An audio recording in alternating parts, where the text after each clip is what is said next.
Connaissances et témoignages. Bonjour à tous. Nous recevons aujourd'hui comme invitée une des voix de Radio Fidélité, Anne Bernet, que tous nos auditeurs connaissent bien. Nous la recevons à l'occasion de la réédition aux éditions Clovis d'un de ses ouvrages paru en 1997 et consacré à Saint-Ambroise. Anne Bernet, bonjour. Bonjour. Vous êtes lavalloise, vous avez écrit une quarantaine d'ouvrages historiques. 60. Oh là là. Sur Ponce Pilate, Brutus, les gladiateurs. Vous avez collaboré à de nombreuses publications. Vous avez édité des disques. Vous êtes aussi postulatrice de la cause en béatification de l'abbé Michel Guérin, curé de Pontmain, au moment des apparitions de 1871. Les téléspectateurs connaissent également bien votre visage. Et donc, nous voici aujourd'hui au cœur de l'Empire romain. Votre livre est consacré à Saint-Ambroise. Saint-Ambroise, il naît dans une drôle de période. L'empereur Constantin, par l'édit de Milan en 313, a accordé la liberté de culte aux chrétiens, après des siècles de persécution. Et puis, la persécution antichrétienne est revenue avec Julien. C'est un monde de violence, non ? C'est un monde extrêmement violent, mais quelle période de l'histoire n'est pas extrêmement violente quand on y réfléchit? L'histoire humaine est une longue suite d'abominations et de violences. Mais effectivement, nous sommes dans une période qui devrait être apaisée et qui ne l'est pas tant que cela.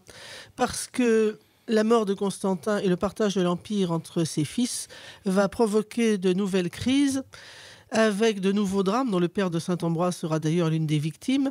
Et au bout du compte, rien ne va si bien que cela. Il faut trouver un nouvel équilibre, faire de ce monde qui jusque-là était païen un monde chrétien, changer les mœurs, les coutumes, les usages, qui évidemment ne va pas en 5 minutes. Imaginons, Anne Bernet, qu'aujourd'hui, le siège épiscopal de Laval ou de Rennes vienne à être vacant. Personne n'imaginerait que ce soit le préfet, donc un homme du gouvernement, un homme public, qui le remplace. Eh bien, c'est pourtant ce qui s'est passé à Milan en 374. Ambroise, de belle famille, était un fonctionnaire très estimé. Et voilà que la foule des chrétiens se rassemble et demande que le gouverneur Aurélien Ambrosius, lui-même donc, pas baptisé, devienne leur nouvel évêque. Ça semble surréaliste comme histoire. C'est totalement surréaliste, même pour l'époque. Mais il faut quand même savoir que jusqu'à la fin du IVe siècle, il est tout à fait normal que ce soit la foule des chrétiens qui élise l'évêque, et même quand il s'agit de Rome, le pape.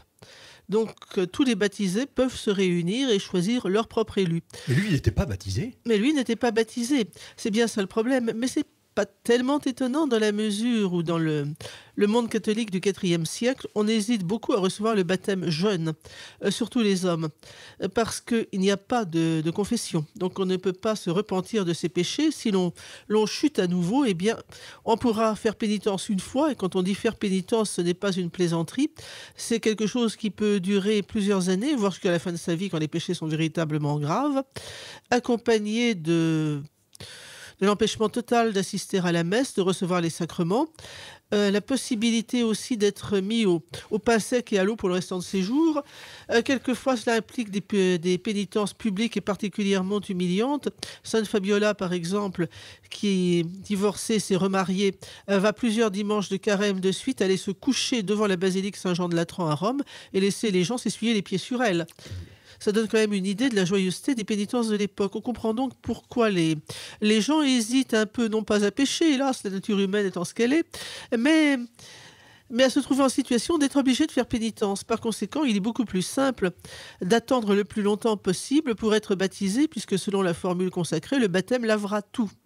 Donc, plus vous exercez une profession qui vous expose aux fautes, ce qui est le cas d'un homme politique, d'un gouverneur, ne serait-ce parce qu'il a le droit de justice, il peut donc condamner à mort, et puis parce qu'il est officier, il peut donc faire la guerre et tuer. Tout cela étant des péchés mortels, il est tout à fait ordinaire dans la haute fonction publique que les catholiques ne se fassent pas baptiser. Ils ont été élevés dans la foi, mais ils n'ont jamais reçu le baptême. Le père d'Ambroise mourra sans avoir jamais été baptisé, alors qu'il est parfaitement catholique au moins d'intention. Et Ambroise, à l'approche de la quarantaine, est donc toujours en attente d'un baptême, alors qu'il n'est même pas inscrit sur la liste des catéchumènes. Il attend, on ne sait pas jusqu'à quand il attendra. Et il y a justement cette mort de l'évêque de Milan, Auxence, qui au demeurant est un évêque hérétique, arien, que le gouvernement n'a pas osé déposer de peur d'émeute dans la ville. Et On ne sait pas par qui le remplacer. Si on va chercher après un évêque parmi le clergé catholique, on aura des émeutes avec les hérétiques. Si on va reprendre un évêque parmi les hérétiques, on aura des émeutes avec les catholiques. Alors, qui pourrait bien prendre la succession? Et c'est alors qu'il y a ce trait de génie, littéralement inspiré par le ciel, d'aller chercher Ambroise, qui ne peut gêner personne. Certes, il est né dans une famille catholique, mais il n'est pas baptisé. Dans ses fonctions, il n'a jamais été hostile à l'arianisme. Par conséquent, il devrait satisfaire tout le monde. On peut d'ailleurs se demander si lorsqu'il a été nommé préfet de Milan, l'empereur Valentinien Ier n'a pas envisagé sérieusement la possibilité d'en faire un évêque à la mort d'Auxence en se disant « ce sera parfait, j'aurai un homme à moi sur le trône de Milan, il saura arrondir les angles ». Le problème, c'est que d'abord, Ambroise n'est pas au courant, donc il ne va pas particulièrement apprécier la plaisanterie. Et d'autre part, eh bien, quand il sera évêque, il ne le sera pas à moitié, ce que personne n'a vu venir. Mais pour l'instant, on a affaire à une scène surréaliste, comme vous le disiez. Il vient essayer d'apaiser l'émeute qui est sur le point d'éclater entre hérétiques et catholiques. C'est un orateur très doué, il s'exprime bien, et les gens s'apaisent, et d'un seul coup, alors qu'il dit « mais qui va être élu ?» Un enfant dans la foule crie « Ambroise évêque ». C'est un présage, on va le prendre très au sérieux, et la foule va dire oui, Ambroise évêque. Il va crier mais non, mais trop tard, le mal est fait si j'ose dire. Ah oui, il va même tenter de s'échapper un petit peu. Mais... Il va même s'évader. Oui, oui. Alors, vous venez de parler de ce problème de l'arianisme. C'est quand même un conflit important à cette époque. Pourquoi est-ce que c'est si grave que ça? Tout simplement parce que cela nie la divinité du Christ. C'est une hérésie qui est née à Alexandrie juste après la paix de l'Église, dans les années 315. Où un converti récent, un professeur d'université, un philosophe très doué qui s'appelle Arius, se convertit, il abandonne sa chaire universitaire pour devenir prêtre, mais très vite, sa manie de couper les cheveux en quatre, très philosophique, va revenir le harceler. Il se dit oui, c'est trop simple, l'évangile c'est beaucoup trop simple.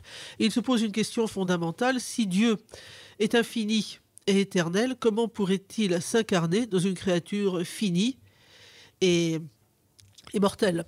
Par conséquent, il en arrive à la conclusion qui lui semble évidente, que Dieu n'a pas pu s'incarner, donc que le Christ ne peut pas être Dieu.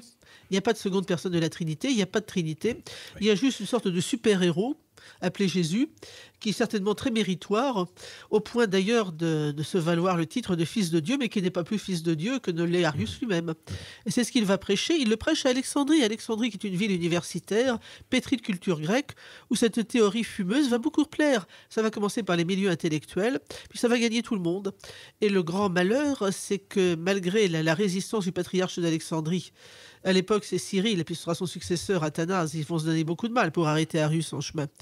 Eh bien, Arius va convaincre l'un des premiers conseillers de l'empereur Constantin, Eusèbe de Césarée, l'évêque de Césarée, un historien brillant, un homme auquel l'Église doit beaucoup, parce que tout ce que nous savons de la première Église, la primitive Église, vient en partie de son histoire ecclésiastique.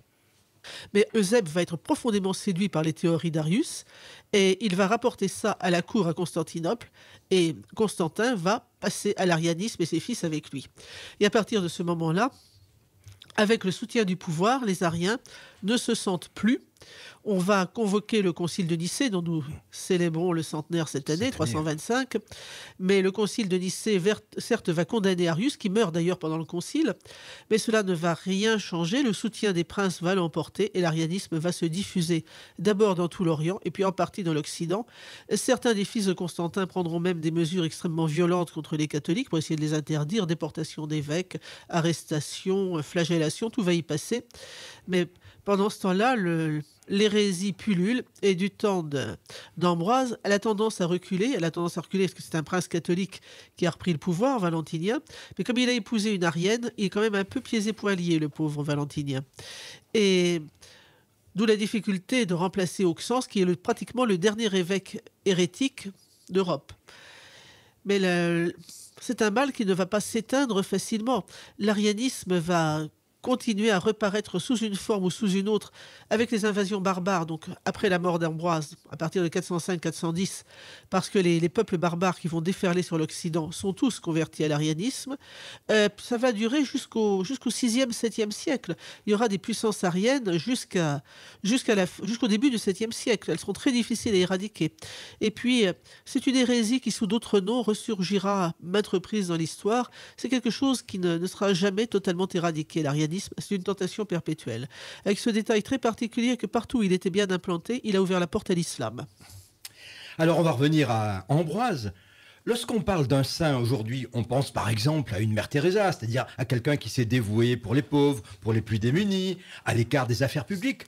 Or, saint Ambroise a passé sa vie à affronter ou au contraire à défendre le pouvoir politique et à écrire. Pourquoi est-ce que c'était si important ? D'abord, ça ne l'a pas empêché de s'occuper des pauvres. Il s'en est beaucoup occupé. Il a été un évêque profondément charitable et qui n'a jamais hésité à payer de sa personne et à donner jusqu'à son dernier centime pour aider les pauvres.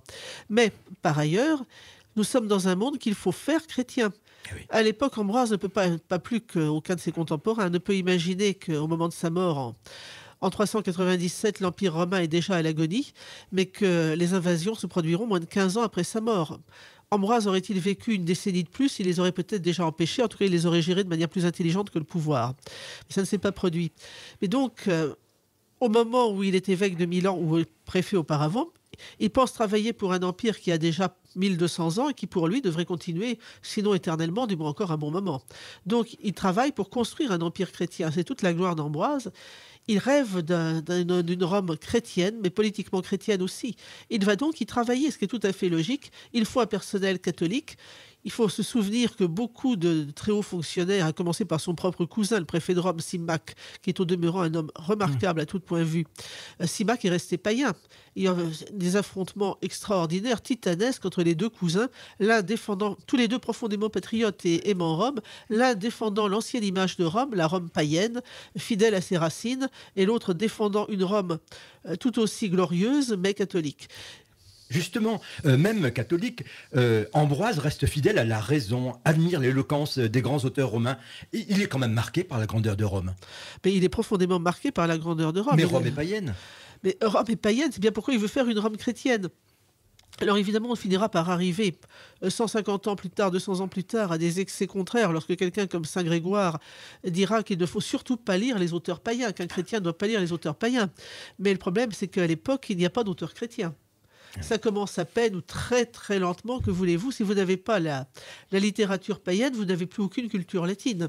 Par conséquent, oui, il faut diffuser il faut s'instruire avec ce que l'on a, c'est-à-dire entre autres les philosophes, où l'on va essayer de trouver des prémices de la foi chrétienne, ce qui est relativement possible avec Cicéron, bien davantage avec Sénèque, mais fatalement ces hommes sont pétris de culture romaine. D'ailleurs, ils en sont les premiers conscients, et un contemporain d'Ambroise, Saint Jérôme, quelques années plus tard, lorsqu'il sera chassé d'Italie, accusé à tort de turpitude que ce jeune prêtre n'a pas commise, va partir à pied vers l'Orient avec sa bibliothèque sur le dos.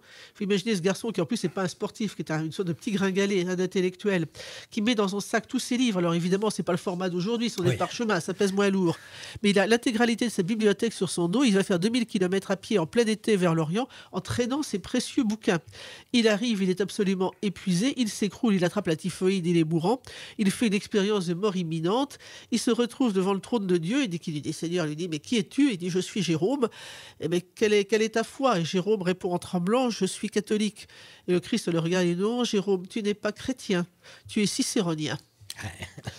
Et quand il reprend ses esprits et qu'il sort de son coma, Jérôme est épouvanté, il fait le vœu de ne plus jamais toucher à un seul de ses livres païens, parce qu'effectivement, il a manqué au Christ en restant imprégné de la pensée païenne. Tu n'es pas chrétien, tu es cicéronien, Jérôme. Mais ils le savent tous. Mais comment voulez-vous vous débarrasser de votre culture? D'autant qu'à l'époque, les livres sont rares. Donc quand vous étudiez, quand vous êtes enfant, adolescent, on vous fait apprendre par cœur les textes. Et ce que vous avez appris par cœur dans l'enfance, ça reste très profondément marqué. Vous ne pouvez pas ne pas être pénétré, imprégné de cette culture. La paix de Constantin a apporté la sérénité à l'Église et aux chrétiens. Mais pourtant, on a l'impression qu'après une très longue même époque de martyrs, de persécution, l'Église est un peu en manque et cherche une raison de vivre. Non, vous ne trouvez pas? Elle est en manque, elle le dit elle-même. Elle est en manque de martyrs, elle est en manque d'une nouvelle voie vers la sainteté. Oui. Elle cherche autre chose, évidemment. Jusque-là, la sainteté, c'était uniquement le martyr. Oui. Là, d'un seul coup, comment peut-on mériter son ciel si l'on n'est pas dévoré par les bêtes, martyrisé de la plus atroce façon? Alors, comment va-t-on faire? L'une des solutions, ce sera la vie monastique. Oui, mais elle va c'est à l'époque d'Ambroise qu'elle va commencer à se développer pour de bon en Occident. Mais comment comment vivre en chrétien dans un monde qui est en train de le devenir, qui ne l'est pas encore parfaitement? Il faut en effet trouver de nouvelles voies, de nouvelles adaptations. Et c'est là, en effet, qu'on va faire des saints, soit avec des apôtres de la charité immenses, soit avec des évêques qui vont être véritablement des évêques, des défenseurs de la cité, comme on dira à l'époque, des hommes capables d'affronter les pouvoirs publics pour protéger les droits du peuple, les droits de l'Église. Et c'est tout l'intérêt de la période. Peut-on être saint en assumant des fonctions politiques? Un homme politique, un évêque qui est aussi un politique, peut-il se sanctifier? Des gens comme Ambroise, comme Augustin, comme Grégoire le Grand vont prouver que oui, ils ne sont pas les seuls, la liste serait très longue. La mort de saint Ambroise en 397, le jour de Pâques, n'est-ce pas une sorte d'annonce de la fin de l'Empire romain? C'est en tout cas le prélude. Je le disais tout à l'heure, Ambroise aurait-il vécu 15 ans de plus, avec son sens politique, son intelligence, sa diplomatie, il aurait certainement beaucoup mieux géré la crise des invasions que ne l'ont fait les jeunes empereurs de l'époque qui étaient totalement dépassés. C'est vrai que les barbares sont aux portes de l'Empire. Même ils sont dedans. À partir de décembre 405, ils sont dedans. Ouais. Le Rhin gelé, dans la nuit du 20 décembre 405, il y a 2 millions de barbares, plus les femmes et les enfants et les vieillards, qui vont passer le Rhin gelé et qui vont déferler sur l'Empire. Et pas de manière pacifique. Ça va être un massacre général. Et ils vont galoper à travers la Rhénanie, la Belgique, la Gaule, l'Espagne, l'Italie, ils vont descendre jusqu'en Afrique du Nord, en Afrique romaine. C'est véritablement un cataclysme qui va détruire une bonne partie, enfin il ne restera rien de la civilisation latine après leur passage dans les provinces. Il faut imaginer qu'au même moment, Saint Patrick qui débarque pour aller poursuivre ses études de théologie à Marmoutier, la fondation de Saint-Martin près de Tours, va dire qu'il a marché 3 jours et 3 nuits à travers l'ouest de la Gaule sans rencontrer âme qui vive. Ça donne quand même une idée de la catastrophe que ça a représenté. Mais face à cela, eh bien, il faut trouver une solution. On ne la trouve pas, on ne va pas savoir quoi faire. Il n'y a plus d'armée. Avec grande maladresse, l'empereur Honorius a ramené toutes les troupes qui protégeaient les provinces et les frontières vers Rome pour protéger Rome. Et ça ne va servir à rien puisque 5 ans plus tard, Rome tombe au pouvoir des barbares. Et alors là, on a véritablement l'impression que c'est la fin du monde. Rome a été prise par les barbares.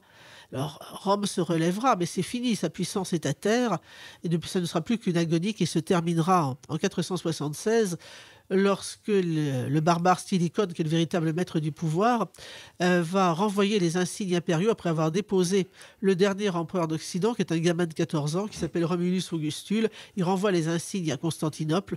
Alors, d'un point de vue législatif, légal, ça veut dire, voilà, on a réunifié l'Empire, je renvoie tout à Constantinople, l'empereur de Constantinople et l'empereur des 2 moitiés de l'Empire, mais en réalité, il n'aura jamais les moyens depuis Constantinople de gérer quoi que ce soit.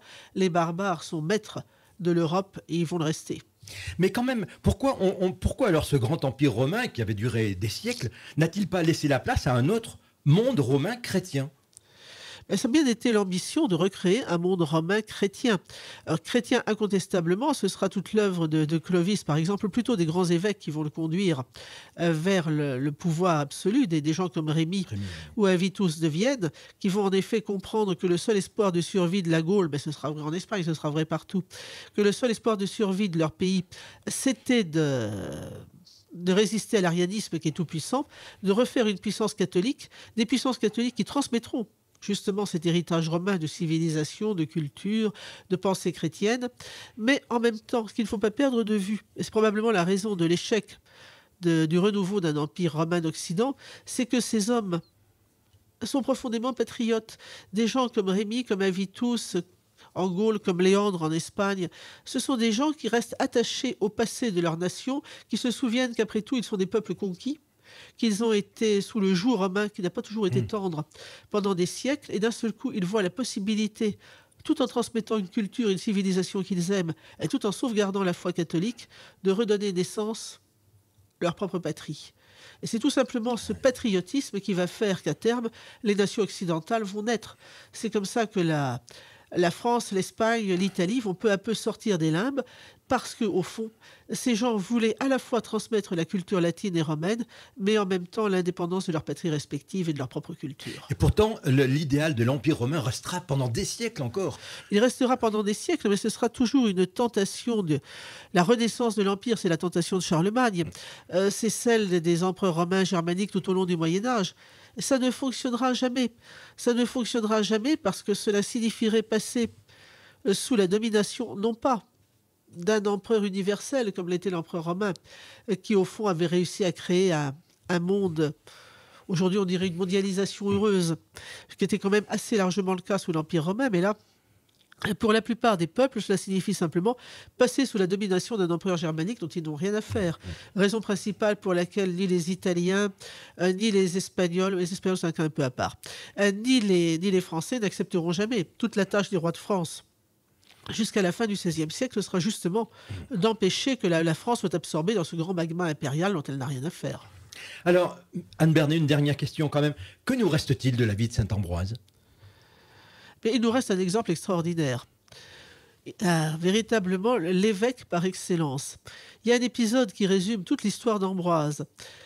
On peut penser, quelques années avant sa mort, on est à la fin des années 580, que les choses se sont bien apaisées. Un empereur catholique d'origine espagnole, Théodose le Grand, a pris le pouvoir. C'est un homme pieux, assez remarquable, tout va bien. Ambroise et lui ne s'entendent pas si bien que ça. Ce sont deux caractères très forts et donc ils se heurtent à tout bout de champ.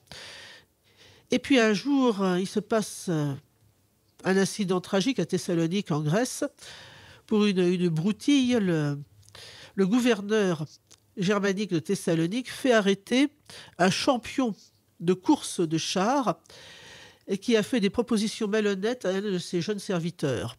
Alors on dit c'est simplement parce que c'est très mal vu et que c'est contraire aux usages. Donc, en Grèce, c'est pas du tout contraire aux usages pour commencer. Et puis ensuite, le piquant de l'affaire, c'est que le gouverneur lui-même a fait les mêmes propositions au petit jeune homme en question.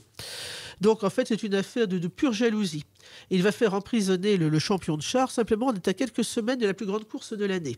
Il ne faut jamais jouer avec les passions sportives des gens, surtout quand on parie beaucoup d'argent. C'est un peu comme si vous alliez arrêter le plus grand champion de foot et que vous le mettiez en prison à la veille d'un match. Ah là là. Et donc ça va très mal tourner. Les tifosi vont se précipiter en disant « Rends-le-nous, il faut absolument qu'il court parce que sans ça, on va perdre nos paris. » Et le gouverneur dit « Absolument pas, c'est un pervers, un pédophile, la pire espèce, je ne le relâcherai pas. » Et alors, on dit « On va régler le problème, tu ne veux pas le relâcher, on te tue. » C'est bien ce qu'on va faire, on va assassiner le gouverneur. Mais lorsque Théodose l'apprend, il entre dans une fureur, c'est un caractériel. Et il dit, dans ce cas-là, je vais punir Thessalonique. Il envoie les légions en disant, vous allez tuer 10% de la population prise au hasard. C'est une grande ville, Thessalonique. Oui. Ça va faire quand même quelques dizaines de milliers de victimes. Lorsqu'Ambroise l'apprend, il se précipite en lui disant, mais qu'est-ce qui t'est passé par l'esprit ? Toi, un catholique, tu as fait pire que les pires tyrans, mais tu as perdu l'esprit. Théodose se rend compte qu'il a agi stupidement, il va envoyer un contre-ordre, il est trop tard, à Thessalonique, le massacre a eu lieu. Et Ambroise va être admirable, il sait que Théodose ne l'aime pas, qu'il prend des risques, surtout après ce qu'il l'a vu faire, donc c'est quand même un type capable de tout. Et il lui écrit une lettre magnifique en lui disant « Le diable était jaloux de ce que tu avais de mieux, ta foi et ta ferveur. Tu as péché, tu as fauté, le péché est venu. Eh bien, il faut demander pardon. Si tu te présentais à la cathédrale, je te refuserai la communion, je te refuserai l'entrée de l'église. Je te demande de faire pénitence comme je le demanderais à n'importe quel autre fidèle pour le salut de ton âme et l'intérêt de l'Empire. Tu as le droit d'obéir si tu penses au salut de ton âme. Tu as le droit de ne pas le faire et même de me condamner pour avoir osé t'en parler. Peu importe, Seigneur, ce que je dis, c'est pour ton bien et pour ton intérêt. Quoi qu'il en soit, adieu ma préférence. » Et on va avoir ce résultat absolument extraordinaire que Théodose, au lieu de se mettre dans une colère noire et de condamner Ambroise, le soir de Noël, va se présenter la tête couverte de cendres et lui en haillons devant la porte de la cathédrale. Il va s'agenouiller devant Ambroise et il va demander pardon pour le massacre de Thessalonique. Alors, outre le courage d'Ambroise, lequel de nos évêques serait capable de se dresser devant le pouvoir politique pour lui rappeler ses fautes ? Eh bien, il va fonder tout l'avenir politique de l'Europe. Parce que jusque-là, la monarchie, c'était un pouvoir absolu, une tyrannie, quelque chose qui n'avait pas de contrepoids. Un souverain était absolu, il pouvait faire ce qu'il voulait. Théodose en a donné la preuve. Et d'un seul coup, Ambroise dit non, tu ne peux pas faire n'importe quoi. Tu te prends pour le maître du monde, tu n'es qu'un homme, Dieu est au-dessus de toi, je te rappelle la loi de Dieu, et dès lors, tu obéiras à la loi de Dieu avant d'obéir à tes caprices. Et à partir de ce moment-là, en effet, le pouvoir monarchique devient une solution viable, parce que Dieu est au-dessus du monarque. C'est donc tout l'avenir politique de l'Europe pour les 15, 16, 17, 18 siècles qui vont suivre dont Ambroise décide ce soir de Noël. Merci beaucoup Anne Bernet. Je renvoie évidemment tous nos auditeurs à la lecture de cet ouvrage passionnant, Saint Ambroise, paru aux éditions Cloïs. Bonne journée. Merci Anne Bernet. Merci à vous.